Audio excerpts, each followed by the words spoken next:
ओम।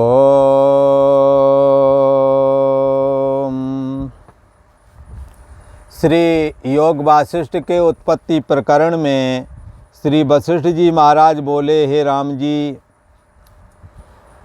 एक समवाय कारण होता है और दूसरा निमित्त कारण होता है। यदि देखा जाए तो ये जगत के लिए समवाय कारण और निमित्त कारण दो प्रकार के कारण स्वीकार किए गए। इन दोनों कारणों से आत्मा रहित है। इस तरह से आत्मा जगत का कारण नहीं है। समवाय और निमित्त कारण दोनों को श्री वशिष्ठ जी महाराज कहते हैं कि हे राम जी, जैसे घड़ा बनाए तो घड़ा का मिट्टी के साथ जो मिट्टी घड़ा बनती है तो मिट्टी हमेशा साथ में रहती घड़े की, तो इसको मिट्टी घड़े के लिए समवाय कारण हो गई। और निमित्त कारण जैसे कुम्हार का डंडा है, चाक है और पता नहीं क्या क्या जो सामान होता है ना, धागा आगा वगैरह, ये सारा निमित्त कारण है। ये जब ये औजार हो, इतना चाक वगैरह हो और मिट्टी हो तो घड़ा बन के तैयार होता है। घड़ा कुल्हड़ सुराही वाला संसार। तो ऐसे ही कहते हैं कि ये जगत जो बनाया गया ऐसे ही बनाया गया है क्या? समवाय कारण और निमित्त कारण रहा हो, ऐसा कुछ है क्या? ऐसा प्रश्न रखा गया था। तो श्री वशिष्ठ जी महाराज कहते हैं कि हे राम जी, समवाय कारण और निमित्त कारण इन दोनों कारणों से आत्मा रहता है। ये दोनों कारण आत्मा में नहीं साबित होते। इन दोनों तरह से आत्मा कारण नहीं बनता, क्योंकि आत्मा कैसा है? निराकार है। चाक से, डंडा से, धागा से जो संसार सुराही कुल्हड़ घड़ा आदि बनाया गया, मिट्टी का खिलौने आदि बनाए गए, ये तो आकार वाले हैं। आत्मा निराकार है और ये जड़ है, आत्मा चैतन्य है। और समवाय कारण के लिए भी मिट्टी को रूंदा गया, फिर वो मुलायम बन गई, तब चाक पे चढ़ाई गई गीली करके। आत्मा गीला सूखा नहीं होता। आत्मा में किसी प्रकार का परिवर्तन नहीं आता।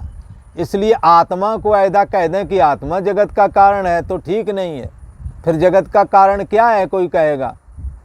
अरे जगत का कारण आत्मा का, आत्म सत्ता कहो, ब्रह्म सत्ता कहो, आत्मा कहो, हाँ, आत्म सत्ता का, ब्रह्म सत्ता का, आत्मा का जो प्रतिबिंब मूल प्रकृति पर पड़ता है, उससे एको हम नाम का ईश्वर होता है।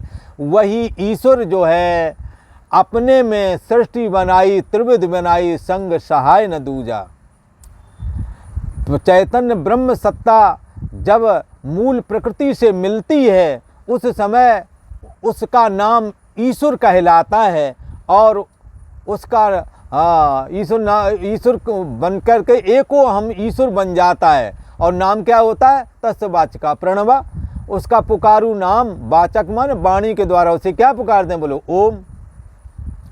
उस ओम नाम, इस ओम नाम के ईश्वर को सगुण निराकार कहा जाता है। ये ही अपने में एको हम बहुत श्याम पुर जाए, मैं एक से बहुत रूप हो जाऊं। तब इस ईश्वर ने अपनी मूल प्रकृति को क्षुभित किया और विखंडित कर दिया और परमाणु से भी सूक्ष्म मन के रूप में विघटित हो गई। और वो मन हमारे आपके शरीर में स्थित हैं, जहाँ से हमारे और आपके अंदर मैं हूँ की फुरना फुर रही है। जगत का कारण कौन है? शुद्ध चैतन्य सत्ता नहीं, परंतु शुद्ध चैतन्य सत्ता जब मूल प्रकृति में आ जाती है, फिर उसका नाम ओम हो जाता है। और एको हम, हाँ, एक हम, सारी सृष्टि में मैं एक हूँ। ये हम किसका? ईश्वर का। बहुत रूप हो जाऊँ, बहुत श्याम पर जाए, तो हमारे आपके रूप में आ गया। कब आ पाया? जब मूल प्रकृति को विखंडित किया, हमारे आपके अंदर मन बन गया। मन में भी अहम अस्मि निकलने लगा। हाँ, तो ये हो गए जीव भाव। तो इन जीव भावों को ईश्वर ने अपने में प्रकट किया। संग सहाय न दूजा, कोई दूसरा नहीं था। तो इस प्रकार से जगत का कारण आत्मा नहीं, आत्मा शुद्ध चैतन्य निराकार है और जगत साकार है। साकार जगत को रचने के लिए चैतन्य सत्ता आत्मा का प्रतिबिंब जब मूल प्रकृति में पड़ा तो सगुण निराकार एको हम करके ईश्वर भाव प्रकट हुआ और उसका नाम ओम हुआ। वही इस जगत का कारण है। वही सतोगुण को स्वीकार करके विष्णु बन जाता है, रजोगुण को स्वीकार करके ब्रह्मा बन जाता है और तमोगुण को स्वीकार करके रुद्र बन जाता है और शक्ति को स्वीकार करके दुर्गा बन जाता है और संपूर्ण संसार के विघ्न नाश करने के निमित्त गणेश बन जाता है। सबको उजाला देने के निमित्त सूरज बन जाता है। पवित्र बनाने के लिए गायत्री बन जाता है। मर्यादा स्थापित करने के लिए राम बन जाता है। भक्तों को मुक्ति देने के लिए लीलात्मक विग्रह धारण करके कृष्ण बन जाता है। एको देवा, वही एक जिसके लिए कहा गया है चैतन्य सत्ता जब मूल प्रकृति में प्रतिबिंबित होता है तो एको हम बाला ईश्वर भाव सगुण निराकार के रूप में प्रकट होता है पर दिखता नहीं है। उसका नाम ओम होता है। ये रहस्य साधना से ही समझ में आता है। तो उससे ही ये जगत बना है, उसी के लिए बनाया, बताया गया। सृष्टि बनाई, त्रिविध बनाई, संग सहाय न दूजा। इस ओंकार नाम के ईश्वर ने ही अपने में ही सब कुछ बना दिया। एको हम बहुश्याम प्रजाए, जो मैं एक हूँ बहुत रूप हो जाऊं, तत् सृष्टवा तान आनि प्रावसत। उसने हम सबको रचा और स्वयं ही प्रवेश कर गया। तो स्वयं ही प्रवेश कर गया तो हम सब के रूप में कौन है? ईशावास्यमिदं सर्वं यत्किंच जगत्याम जगत तेन त्यक्तेन भुंजीता माँ गृद्धा कश्वश्व धनम। हमारे आपके रूप में जगत के कण कण में ईश्वर समाया हुआ है। इसलिए धन पुत्र स्त्री पुरुष आदि, धन पुत्र स्त्री ये सब ईश्वर के बनाए हुए हैं। इसलिए तत्सृष्टवा, उसने इनको रच दिया। कैसे रच दिया? जैसे सपने में तुम शरीर रच देते हो, जैसे सपने में आप सपने का जगत रच देते हो, ऐसे ही उसने अपने संकल्प से रच दिया। सहाय न दूजा, दूसरा नहीं था। जैसे सपने का वाला जगत बनाने के लिए, सपने का मकान जो तुम्हारा था, उसको बनाने के लिए कहीं सरिया सीमेंट ईंट वगैरह नहीं लाए थे, संकल्प से ही बन गया था। और वहाँ की स्त्री पुरुष आदि भी तुम्हारे संकल्प से ही बन गए थे।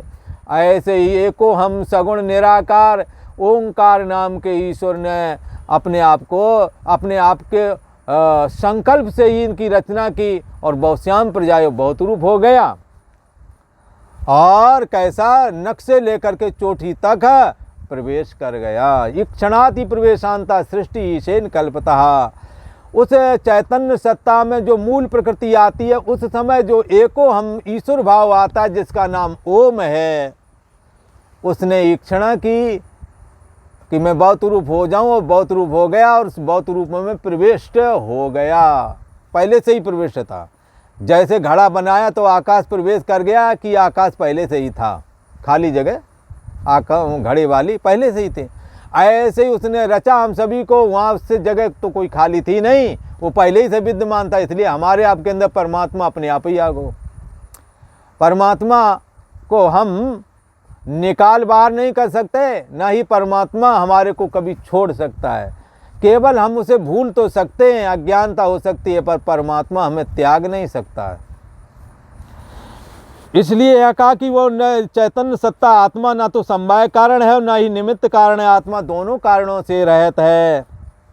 राम जी निमित्त कारण तब हो जब कार्य से कर्ता भिन्न हो, पर आत्मा तो अद्वैत है। आत्मा के अलावा दूसरा है नहीं। हाँ, जैसे हम काम कर रहे हैं तो हम काम करने वाले हो, काम जैसे झाड़ू लगा रहे तो झाड़ू लगा रहे तो झाड़ू और झाड़ू का जो कचरा हटा रहे वो अलग है, हम अलग हैं। ऐसे हो तब तो ठीक है, पर आत्मा के अलावा दूसरा नहीं। आत्मा अद्वैत है। जैसे पानी में लहरें तब बने जब पानी में दूसरा हो, दूसरा है ही नहीं। दूसरे की परिकल्पना, ये लहर है, ये तरंग है, ये फैन है, ये बुदबुदे हैं, ये भंवर है, ये परिकल्पना तो हमने की है, ना कि पानी में है। ऐसे ही चैतन्य सत्ता आत्मा अद्वैत है, उसके अलावा दूसरा नहीं है। चैतन्य घन है, दूसरा नहीं है। जब दूसरा नहीं तो आत्मा में कार्य कैसे बनाएगा, कोई कार्य कैसे करेगा। फिर वही चैतन्य सत्ता आत्मा जब मूल प्रकृति में स्थित होकर के एको हम वाले ईश्वर भाव में प्रकट होकर के जब ओम नाम हो गया, तब उसमें द्वैत आ गया। जहाँ एको हम, जहाँ अहम था ही नहीं वहाँ अहम आ गया। कौन सा अहम आ गया? एको हम। बोले नाम क्या था उसका? बोले ओंकार। जब ये आ गया तो द्वैत हो गया, दूसरा हो गया। अब दूसरा हो गया तो उसने फिर अनंत रच दिए। एको हम बहुश्याम प्रजाएं, बहुत रचना कर दी। तत्र सृष्टवा तान आन प्रावशत, इनको रच दिया, स्वयं प्रवेश कर गया। संग सहाय न दूजा, दूसरा नहीं था, स्वयं ही बन गया। आत्मा तो अद्वैत है, वो कैसे बन सकता? उसके निकट दूसरी वस्तु नहीं है। वह कर्ता कैसे हो जिसका, कर्ता कैसे हो और किसका हो? सहकारी भी नहीं, जिससे कार्य करें। श्री वशिष्ठ जी महाराज कहते हैं जिससे कार्य करें, और क्या करें? वह तो मन और इंद्रियों से रहित निराकार अविकृत रूप है। और समवाय कारण भी परिणाम से होता है। समवाय कारण कैसे होता? परिणाम से। जैसे मिट्टी को गीला किया, परिणाम हुआ, घड़ा बना लिया। मन और इंद्रियों से रहित निराकार ये आत्मसत्ता अविकृत रूप है, इसमें किसी प्रकार का विकार नहीं आता है। और समवाय कारण भी परिणाम से होता है। जैसे मिट्टी का परिणाम हुआ, घड़ा बन गया, तो ऐसा भी आत्मा नहीं। जैसे बरगद का बीज परिणाम से वृक्ष बन जाता है, पर राम जी आत्मा तो अच्युत रूप है, उसमें किसी तरह का बदलाव आता ही नहीं है। बदलाव आता है मन में और प्रकृति में। परिणाम को कदाचित ये आत्मा प्राप्त होता नहीं, तो समवाय कारण भी नहीं बनता आत्मा। जायते अस्ति वर्धते विपरिणाम क्षीयते नश्यति। ये 6 विकार राम जी शरीर में होते हैं, आत्मा में नहीं होते हैं। जन्म हुआ, अस्थि, फिर दिखने लगा शरीर, फिर वृद्धि, फिर बढ़ गया, फिर जब बुढ़ापा आ गया 42 साल के बाद, अपक्ष हो गया, फिर मृत्यु। तो इस प्रकार ये 6 विकार आत्मा में नहीं, शरीर के हैं। हे राम जी, निर्विकार आत्मा जगत का कारण कैसे हो? इससे यह जगत अकारण रूप है, भ्रांति रूप के कारण भ्रांति रूप होकर के भासता है। जैसे स्वप्ने का जगत, जैसे आकाश में नीलता भाषित होती है, जैसे सीपी में चांदी भाषित होती है, और जैसे निद्रा दोष के कारण क्या दिखाई देता है? स्वप्न वाला जगत दिखाई देता है। क्यों दिखाई देता है? निद्रा दोष के कारण। जैसे स्वप्न का सृष्टि, स्वप्न का जगत दिखाई देता है, ऐसे ही राम जी यह जगत भ्रांति से भासता है। आत्मा को न जानने से भ्रांति से भाषित होता है। जब स्वरूप में राम जी जागोगे, तब ये जगत भ्रम मिट जावेगा। जैसे स्वप्न देखने वाला पुरुष जब स्वप्न अवस्था से जागता है, तो जाग करके कहता है कि स्वप्ने वाला जगत तो था ही नहीं, हम व्यर्थ में ही सुखी और दुखी हो रहे थे। इससे कारण कार्य भ्रम का त्याग करके राम जी तुम अपने स्वरूप आत्मा में स्थित हो जाओ। सर्वाधिष्ठान ब्रह्म मैं हूँ, आत्मा मैं हूँ, ऐसा धारण करो। क्योंकि आत्मबोध के बगैर जगत का अंत कैसे हो? इससे क्या करना है? जगत भ्रम मिटाने के लिए आत्मसत्ता को श्वासे अभिन्न हो करके सोहम अस्मि वो मैं हूँ, ऐसा भाव जान करके धारण करें। इससे कारण कार्य भ्रम का त्याग हो जाएगा, और कारण कार्य भ्रम का त्याग करके राम जी तुम अपने स्वरूप में स्थित हो जाओ। ये आत्मा सदा अद्वैत और चैतन्य सत्तात्मक है। दुर्बोध से संकल्प रचना हुई है।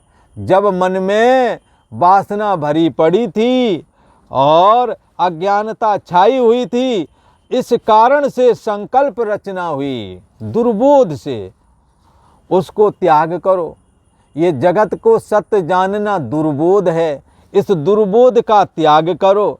और संकल्प रचना, दुर्बोध से संकल्प रचना हुई, मैं मेरा तू तेरा, धन पुत्र स्त्री आदि की परिकल्पना, ये सब कैसे हुई है? अज्ञानता से, दुर्बोध के कारण हुई, अज्ञानता के कारण हुई है।